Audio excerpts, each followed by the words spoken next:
이스라엘 자손이 여호와와 다투었으므로 이를 무리바 무리라 하니라. 여호와께서 그들 중에서 그 거룩함을 나타내셨더라. 아멘. 오늘 이 가데스라고 하는 지형은 어디냐면 이 민수기가 출애굽기로부터 이어지는 내용이잖아요. 여러분도 알다시피 12명의 정탐꾼을 가나안 땅에 보내놓고 그 40일 동안 그 가나안 땅을 본 뒤에 돌아와서 하나님 앞에 잘못된 정보, 잘못된 생각을 품은 그것 때문에 광야에 40년을 돌아다니게 됐어요. 오늘의 이야기는 어떤 이야기냐면 40년 동안 돌아다녔던 이야기예요. 돌아다녔던 이야기 중에 여러분 알다시피 이스라엘의 지형은 이렇게 옆에가 지중해가 있고 여기가 이스라엘이잖아요. 그래서 이스라엘로 들어가는 길은 밑으로도 들어가도 되고 위쪽으로 해서 돌아가도 돼요. 그러니까 여러 가지 길이 있는데 지금 이 가데스라고 하는 지역이 어디냐면 부엘이라고 하는 곳이에요. 부엘세바 아세요? 7개의 우물이 있는 아브라함의 우물을 먹었던 장소. 기억 잘 안 나죠? 상세히 그런 장소가 있어요. 약속의 우물, 맹세의 우물이라는 장소가 있는데 그곳에는 이제 물이 있는데 여기에 지금 물이 마른 거예요. 물이 없는 거예요. 기근이 심한 거죠. 근데 알다시피 이 부엘세바라고 하는 곳은 이스라엘의 남쪽 끝 경계인 거예요. 그럼 이 경계를 넘어서면 어디예요? 어디예요? 남쪽 경계를 넘어서면 당연히 가나안 땅이죠. 생각할 게 없어요. 넘어서면 가나안 땅인데 넘지 않은 거예요. 이 넘어서지 않는 이 지역까지 하나님께서 인도를 하시고 그 부엘세바, 그러니까 가나안 땅 안에 있는 약속의 땅 안에 있는 우물이 있는 곳까지 인도를 하신 거예요. 근데 오늘 어떤 상황이냐면 가데스에서 이스라엘이 하나님을 원망을 하는 사건이 벌어져요. 이 사건으로 인해 여러분 알다시피 모세가 그리고 아론이 미리암이 가나안 땅에 못 들어가게 돼요. 이 사건 때문에 여호와를 원망하는 백성들 앞에서 하나님을 드러내지 않고 분노만 드러냈던 그들에 대하여 하나님이 진노를 하셨단 말이에요. 근데 오늘 사건이 지금 뭐죠? 그냥 자꾸 훑어가는 것 같은데 굉장히 하나님이 진노했던 장소예요. 왜 이토록 하나님이 화가 났을까? 여러분 그 전에 원망 안 했어요? 만나를 달랬다가 불평하게 메추라기 주면 또 메추라기만 먹는다고 또 이렇게 투덜투덜거리죠 계속. 이게 계속 반복이었단 말이에요. 가나안을 이끌 때마다. 하나님 입장에서 어땠을까? 모세도 얼마나 힘들었으면 설교에서 이렇게 말해요. 모세같이 온유한 자가 없었다라고. 이 지면 아래에서 모세와 같이 온유한 자가 없었대요. 왜 온유했을까? 그럼 성경에서 보면 모세는 굉장히 분노도 많이 하고 백성들에 대해서 폭언은 아니지만 이렇게 계시를 아주 무섭게 계시하고 자기의 성격을 드러내잖아요. 근데 이걸 한번 생각해 봐야 돼요. 이드로. 모세의 장인 이드로가 모세가 백성들을 재판하는 모습을 보면서 뭐라고 말했어요? 너가 이렇게 재판을 하고 송사를 다루다가는 네가 먼저 죽겠다. 차라리 사람들을 세워서 너가 하는 일을 나눠라. 이렇게 지혜를 나눠주잖아요. 근데 이 상황에서 바라봤을 때 모세가 이스라엘 백성을 한 명 한 명 컨트롤할 때마다 얼마나 많은 그 참을성과 인내심을 배웠을까? 우리가 생각하지 않을 수가 없는 거예요. 송사를 하려면 자기 개인사를 빼야 돼요. 개인의 감정을 내려놔야 된단 말이에요. 근데 여러분 알다시피 자기가 억울해서 온 사람들이 감정이 컨트롤 돼요? 안 되잖아요. 상대를 핥히고 아프게 한단 말이죠. 이 모세는 그게 축적되어 있었던 거예요. 하나님 앞에 아무리 완벽하게 살아가도 그 마음에 억눌렸던 감정이 해결이 잘 안 돼요. 이게 사람이라고 하는 본성이 있죠. 어쨌든 이 모세는 그 감정에 억눌렸던 것이 폭발을 한 거예요. 어디에서? 무리바라고 하는 이 장소에 지명이 생긴 곳에 가데스에서 폭발을 한 거죠. 근데 중요한 건 모세가 폭발한 것이 중요한 게 아니에요. 모세가 하나님 앞에 분노를 했고 백성들 앞에 화를 낸 게 잘못된 게 아니라 더 큰 문제가 있죠. 무슨 문제가 있냐면 지금 백성들이 물이 없대요. 그래서 모세가 여호와의 이름을 말하면서 물을 내죠. 반석을 깨서 물을 냈어요. 그래서 백성들이 먹었어요. 그럼 원성경에 뭐라고 돼 있냐면 여호와께서 거룩함을 나타내셨대요. 근데 지금 뭐가 빠졌냐면 모세는 뭘 드러내야 되는 사람이죠?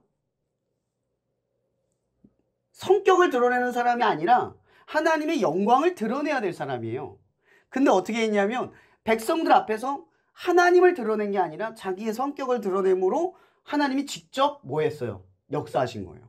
그러니까 오늘의 사건은 모세가 합당하지 않는데 하나님이 그의 행동을 통해 역사했다는 거예요. 근데 모세가 뭐죠? 지팡이를 돌로 쳐서 역사가 일어난 게 아니라 그 부당한 짓, 그러니까 하나님 앞에 해서는 안 될 짓을 했는데 하나님이 모세를 통해 역사했다는 거죠. 근데 모세를 통한 게 아닌 거예요. 모세의 행동에 그냥 하나님이 거룩함 스스로를 증명해냈다는 거죠. 그게 여기에 결점인 거예요. 가장 큰 결점. 모세는 40년 동안 이 가나안 땅을 지나다니면서 참았어요. 계속 인내를 하고 자기 자신을 견뎌냈어요. 근데 견뎌냈는데 아주 결정적인 순간, 그러니까 모든 삶의 순간마다 자기의 자리, 그 포지션에 맞는 행동을 했어야만 했죠. 그게 바로 하나님의 영광을 드러내는 행동이었던 거예요. 근데 모세가 가나안 땅에 들어갈 때 가장 중요한 모습이, 갖춰져야 할 모습이 뭐였을까? 우리는 상상을 한번 해보게 돼요. 혹자는 그런 말을 한 분들이 있어요. 모세가 가나안 땅을 들어가지 않게 하신 이유는 바로 이 가나안 땅 들어갈 때 모세가 어느 한 산에 올라가서 죽음을 맞이하거든요. 근데 이 엘리야처럼 그 시신이 사라져 버려요. 그래서 누구도 그 시신을 찾지 못하죠. 근데 왜 이렇게 이런 현상이 벌어졌냐라고 생각을 하면 바로 이 모세라고 하는 사람이 이스라엘에 있어서 굉장히 중요한 사람이잖아요. 이게 나중에 모세가 죽고 나서도 이스라엘이 로마의 지배를 받았을 때도 모세의 율법, 모세라는 사람이 계속 칭송을 받는단 말이에요. 근데 모세가 만약 이스라엘 땅 안에서 죽었어요. 그럼 어떻게 됐을까? 우상숭배가, 또 다른 우상숭배가 이어질 수가 있었던 거죠. 그러니까 하나님의 영광을 드러내지 못하는 사람이 가나안 땅에 들어갔을 때 하나님의 영광이 되지 않는 결과로 맺어줄 수 있는 거예요. 그래서 하나님께서는 이 모세가 무리바에서 일어났던 이 일로 이 모세를 하나님의 영광을 드러낼 수 있는 자리로 옮기셨다. 이렇게 바라보면 돼요. 우리의 눈에를 보면 천국에 못 갔다. 뭐 결국 약속의 땅에 못 갔다. 이렇게 볼 수 있겠지만 약속의 땅이라는 게 뭐예요? 중요한 건 약속의 땅을 바라보는 누구와 함께하기 위해서 갔느냐의 여정인 거예요. 그러니까 가나안 땅에 들어갔느냐 안 들어갔느냐는 하나님과 함께하느냐 함께하지 않았느냐와 아무런 상관이 없는 거죠. 그러니까 하나님께서 모세를 그곳에서 멈췄던 이유는 모세를 하나님의 영광이 드러낼 수 있는 존재로 만들었다라는 거예요. 끝까지 하나님 모세를 지키셨다는 거죠. 바로 여기 모리바 강가에서 그런 일이 벌어지고 있는 거예요. 아까 제가 뭐라고 했죠? 가데스는 가나안 땅이 보이는 지경이에요. 그러니까 가나안 땅에 들어갈 수 있는 곳이라는 거죠. 근데 한번 생각을 해보세요. 40년 동안 가나안 땅 근처를 못 갔단 말이에요. 처음으로 어디를 간 거예요? 가나안 땅 근방을 간 거예요. 여기만 넘으면 약속의 땅이고 하나님이 우리를 이 안으로 들여보내줄 수 있어요. 근데 그 앞에서 원망을 하는 거예요. 여러분, 하나님께서 우리의 약속을 이루어 주시려고 하실 때 우리의 상태를 가만히 봐야 돼요. 우리는 빨리 약속이 이루어지기를 바래요. 근데 가만히 보면 그 약속의 땅에 들어갈 준비가 안 될 때가 참 많아요. 준비도 안 됐는데 하나님 왜 안 돼요? 왜 지금 안 되죠? 지금 주세요 라고 하나님을 재촉할 때가 참 많다는 거예요. 이 무리바 강가에서 하나님과 다툰 이 백성들을 보세요. 40년 동안, 그러니까 자기 아버지 세대가 죽었어요. 이 일 때문에. 그걸 겪었던 세대들이 오늘 뭐라고 오늘 본문에 말하는 줄 아세요? 아까 말 읽었을 때 차라리 그때 죽었으면 좋았으려니와 라고 말을 해요. 너무 아이러니하지 않아요? 약속의 땅을 이제 들어가기만 하면 그곳에서 정착을 하고 살아가게 될 텐데 차라리 죽었으면 좋겠대요. 근데 이 여정을 한번 보세요. 하나님이 끌어가시는 여정이에요. 이 40년 동안 하나님 뭘 가르치셨을까요? 내가 너희와 함께한다라고 하는 분명한 경험을 하게 하시는 거예요. 계속 우리의 삶에 가만히 보면 모든 그리스도인이 그렇지 않겠지만 제가 이번 주에 지지난주 계속 컨디션이 좋고 모든 게 은혜스럽고 성품이 잘 풀리고 막 그런 게 있었어요. 거의 한 달을 넘게 그랬는데 월요일에 이제 감기가 주말에 걸리게 되면서 몸이 엄청나게 안 좋으니까 컨디션도 안 좋고 신경도 예민해지는 거예요. 월요일날 출근을 했는데 정말 몇 달 만에 진노를 했어요. 그냥 별거 아닌 일이 똑같은 일인데 너무 화를 내고 내 속에서 이제 그런 모습을 보고 사실 월요일날 오면 차 안에서 분을 삭힌 게 아니라 너무 절망스러웠어요. 이게 내가 그 상황이 화가 나고 그 사람 때문에 화가 난 게 아니라 왜 난 아직도 이런 모습일까? 변한 게 뭘까? 아직도 바뀐 게 없는 걸까? 라고 하는 그 절망감이 더 드는 거예요. 그래서 되게 마음이 힘든 거예요. 이번 주 내내 사실 되게 마음이 어려웠어요. 나는 뭐지? 도대체 뭐가 바뀐 거지? 왜 이렇게 바뀐 게 없을까? 그대로인 것 같고, 과거에 머물러 있는 것 같고, 해도 달라지는 게 없는 것 같은 그런 불평이 막 제 안에 쏟아 나오려고 막 하는 거죠. 그럴 때쯤 참 이상한 게 있어요. 하나님을 믿는 사람들은 고난이 생기거나 어려움이 생길 때 그 어려움을 그냥 문제로만 받아들이는 게 아니에요. 하나님의 어떠한 부르심으로 받아들여요. 이상하게 기도를 너무 하고 싶은 거예요. 이상하게 하나님 앞에 엎드리고 싶은 마음 자꾸 생기는 거예요. 그래서 이번 주는 그 전주, 그러니까 너무 평안하게 살았던 한 달보다 하나님과의 친밀함 속에서 제 자신을 낮추면서 정말 기도를 했던 정말 특별한 시간들이 많았어요. 이상하게 기도가 되는 거예요. 세세하게 안 했던 기도 제목들이 막 나오고 막 기도가 되는 거예요. 너무 신기한 거예요. 제가 변하지 않았다고 믿었을 그 시점에 내가 뭔가 바뀌었구나라고 하는 걸 다시금 깨닫게 되는 게 있었어요. 근데 정말 여기서 끝나는 게 아니라 사실 불평이 나오려다가 기도가 나온 거거든요. 원망이 나오려다가 기도가 나온 거예요. 기도를 해야겠다. 기도를 너무 하고 싶다. 울고 싶다. 막 이런 마음이 생겨서 기도를 했는데, 기도를 한 뒤에 여러분, 기도를 하면 이런 우리가 밥 먹을 때 기도, 밥상머리 기도는 관례잖아요. 하고 나면 여러분들의 영적인 어떤 감각이나 경험과 체험이 있어요? 잘 없죠. 그런 기도는 사실 우리에게 유익하진 않아요. 어떤 패턴을 유지하고 정체성을 지키는 데는 좋겠지만 우리가 하나님과 함께 한다라고 하는 어떤 경험을 갖기에는 너무나 부족한 신앙적 행동인 거죠. 제가 이렇게 상황을 겪고 나서 기도를 하면서 하나님을 경험하고 또 이 불평이 나오면서 기도를 하게 되니까 갑자기 그 순간 감사할 거리들을 찾게 되는 거예요. 찾게 된다기보다는 보이기 시작을 하는 거예요. 내게 없는 게 없는데 왜 또 내가 이럴까? 내게 주어진 게 있는데 왜 지금 내가 이럴까를 한 목요일, 금요일쯤에 갑자기 막 하나님 주시는 거예요. 근데 그 상황이 풀린 게 아니에요. 상황은 똑같았고 어려웠단 말이에요. 똑같은 상황이 반복됐고 변하지 않는 거예요. 매번 패턴은 같잖아요. 삶의 패턴이. 근데 제 자신이 좀 달라지는 거예요. 그러면서 하나님이 나와 함께 하신다라는 어떤 감각이 생겨나기 시작을 하는 거예요. 그러면서 좀 깨닫게 된 게 있었어요. 뭐였냐면 하나님이 살아계신다라고 하는 게 그냥 입술로 고백되어지고 내가 사람들 앞에 가르칠 때, 준비할 때만 전파되는 분이 아니라 내 삶에 직접 역사를 하니까 내가 하는 일에 힘이 좀 생기는 거예요. 사실 그 전까지는 막 그런 게 없는 거예요. 너무 삶이 평탄하고 잘 풀리고 성품도 괜찮고 그냥 아무 문제가 없으니까 하나님이 없이 산 거예요. 그래서 계속 이 삶의 무료함 속에서 정말 감사는 사라지고 불평과 원망이 자꾸 솟아나올 때쯤 제가 볼 때 그 문제가 터졌나 봐요. 이 무리바의 사건은 이 무리바에만 생겨난 사건이 아니라는 거예요. 여러분의 삶에도 그런 사건이 생길 때가 있어요. 거의 다 왔는데 눈앞에서 하나님의 영광을 드러내는 게 아니라 원망과 불평 속에서 나의 성격, 나의 그릇된 모습을 드러낼 때도 있다라는 거죠. 그럴 때 우리는 어떤 마음이 드냐면 오늘 이스라엘이 한 말과 똑같아요. 차라리 그때 죽었으면 좋았을 걸. 이게 무슨 뜻이에요? 차라리 내가 하나님의 손에 이끌리지 않는 게 나았다. 차라리 죽는 게 나았다. 나는 살 필요가 없다. 내 존재는 의미가 없다. 이런 말을 하고 있는 거예요. 나는 별 볼 일 없다. 그냥 애굽의 종일 때가 좋았다. 아니, 그냥 그렇게 살 때, 그렇게 사는 정도가 내게 어울렸다. 라고 자기의 삶을 비관적으로 바라보는 거예요.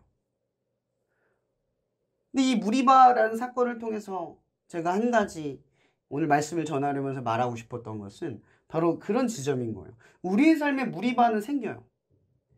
근데 약속의 땅을 바라보면서도 무리바가 생기는 거예요. 그렇게 하나님을 경험하고 하나님이 살아계심과 내가 하나님과 살아가고 있는 이 은혜와 은총 속에서 부족함이 없는 삶을 쭉 살아가요. 그래도 무리반은 겪어진다는 거죠. 근데 여러분, 한번 생각을 해보세요. 하나님이 우리를 이끌어냈을 때 항상 부족함이 없는 상태로 이끌어 가시는 게 아니라 가끔은 우리가 원치 않는 상황, 우리가 받아들이기 어려운 상황들이 우리에게 닥칠 때도 있다는 거예요. 무리바의 상황, 이 물이 없는 곳으로 인도하시는 하나님의 뜻이 뭘까? 저는 곰곰이 한번 생각해 보게 돼요. 여러분의 삶에 여러분의 메마른 땅과 같은 그곳을 지나쳐야 할 그런 하나님의 때가 있을 거예요. 얼마 전에도 여고에 있는 지영이가 기도 모임을 인도를 하는데 계속 안 좋은 일들, 좀 방해 요소들이 자꾸 생기는 거예요. 제가 캠프를 준비하기 전에 전화를 받는데 마음이 너무 심란한 거예요. 왜 잘하고 있는 애들에게 이런 안 좋은 일이 자꾸 벌어지지? 잘하는 친구들에게 독려를 해줘도 할까 말까한 이 상황 속에 왜 자꾸 안 되는 일이 자꾸 벌어지지? 라는 생각이 드는 거예요. 근데 그러면서 문득 무슨 생각이 들었냐면 하나님은 우리를 편한 길로도 인도하시지만 때로는 원치 않는 길로도 이끄실 때가 있구나를 느끼게 돼요. 제가 이 한 주 동안 평탄함이 사라지고 마음이 무너지며 하나님 앞에 엎드려지려고 하는 그 마음을 경험했던 것처럼 여러분의 삶에도 엎드려질 때 하나님을 찾는 순간은 어쩌면 그런 순간일지도 모른다는 거죠. 무리바에서 물이 없을 때 이 백성들은 무슨 행동을 하는 게 올바랐을까요? 여러분들이 한번 답을 찾아보세요. 무리바에 도착했는데 하나님 뜻대로 갔는데 하나님이 원하는 곳에 섰는데 약속의 땅을 바라보면서 그 약속의 땅에 있는 그 우물이 말라있는 모습을 볼 때 우리는 뭘 봐야 하냐는 거죠. 어떤 행동을 해야 하냐는 거예요. 정답은 쉬워요. 하나님이 나와 함께 한다면 우린 기도하는 거예요. 하나님이 여러분의 삶과 함께하고 있다면 그 순간을 바라보는 게 아니라 이때가 기도할 때구나를 바라볼 수 있다는 거죠. 직감할 수 있다는 거예요. 바로 이 모세는 자기의 성격이 아닌 하나님 앞에 백성들을 대신하여 기도할 수 있어야 됐어요. 기도할 때 하나님이 응답하시고 기도할 때 이것을 채워준다는 걸 말했어야 했다는 거죠. 모세가 하나님의 영광을 가린 건 하나님이 일할 수 있는 루트, 그러니까 하나님이 일할 수 있는 것이 우리의 행동에 달려있다는 것, 그것을 보여주지 못했다라는 거예요. 마찬가지로 이스라엘 백성이 무리바에서 하나님과 다투면서 하지 않았던 행동, 그건 하나님을 바라지 않았다는 거죠. 40년을 이끈 하나님, 또한 우리의 삶을 20년, 지금 22년, 23년 얼마나 끌었는지 알잖아요. 제 나이만큼 끄신 하나님, 여러분의 삶 속에 끄신 하나님이 있어요. 그때 순간마다 여러분들은 그때 하나님이 하셨어. 하나님이 역사하셨어. 하나님이 내게 힘들 때 날 위로하셨어. 내 응답을 들으셨어. 그 순간들을 다 기억하시죠. 그죠?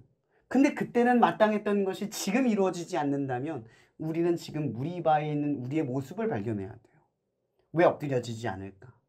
왜 기도해야 할 순간에 기도하는 것이 우리의 숙명처럼 느껴지지 않고 하나님을 원망하고 불평하는 일에 너무나 쉽게 사로잡힐까? 우리 스스로를 바라볼 필요가 있다는 거죠. 오늘 말씀의 본문을 살펴보면 여러분의 삶 속에 이런 무리바의 지점, 그 지점 속에서 우리가 기도해야 할 때 그때를 발견할 수 있기를 예수님의 이름으로 축복합니다. 기도하고 마칠게요. 사랑해 주님 감사합니다. 이 시간도 우리에게 하나님이 말씀하신 것을 압니다. 우리의 삶에 원치 않는 길, 원치 않는 상황, 또 원치 않는 우리들의 모습과 우리의 상황 속에, 기분 속에서 우리가 하나님 앞에 엎드려야 할 순간에 하나님께 엎드리지 못하는 수많은 삶의 지점들을 하나님 앞에 고백합니다. 이 시간 우리가 하나님께 기도해야 할 때 기도하지 않았던 순간들이 언제 있었는지를 다시 한번 목도하여 생각해 보게 됩니다. 이 시간 우리가 살아갈 때는 이제 하나님, 우리의 삶에 문제가 생겼을 때 문제를 그냥 해결해야 하는 행동에 머무르는 게 아니라 그 문제 속에서 하나님 앞에 엎드리며 하나님을 또다시 경험하고 하나님을 신뢰하는 자리로 나아갈 수 있게 우리를 인도하여 주시옵소서. 하나님 시간 각자의 삶 속에서 하나님의 놀라운 업적들을 이루어갈 수 있는, 하나님의 영광을 드러낼 수 있는 우리들의 삶이 되기를 간절히 바라오며 살아계신 예수님의 이름으로 감사하며 기도합니다.